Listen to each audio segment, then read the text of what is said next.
Charles Koch was on this stage yesterday and was talking about that. Actually, he said he personally would have, if he were a public company, he would have been fired 5 times, and it's allowing failure inside the company that's enabled them to succeed. But why is that so hard for big companies to get their heads around? Well, I think in some of that's an alibi. I think it's, if people want to say, my investors aren't going to let me create tomorrow, I question that a little bit. I mean, you have to do both. I mean, you know, look at our company. I mean, I'm just, since I've worked there, but you know, Jeff Immelt's done some very uncomfortable and unpopular things.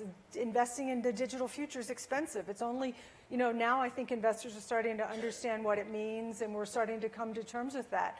Globalization, these are things that at first you're not sure what they're going to lead to. I think maybe the 2 additional things are, one is the cost of failure is so much more public. So if, and you don't necessarily have the same permission as the startups or the disruptors. So if you had a Detroit company have the autopilot failure that Tesla just had, that would basically halt all innovation in one of those car manufacturers for, really? You know, because you'd have lots of people that would be on the firing line of that organization because of how public that would be, and all of the risk and all of the cost of the publicity around it, et cetera. So when you have a company that is a disruptor and doesn't have to, they don't have the same exact kind of position, they're known for being at the bleeding edge where things will break, that gives them a permission to be able to do far more innovative things. That's the first thing. And then the other is, one thing that we found in the course that we didn't quite realize at first is there's a lot of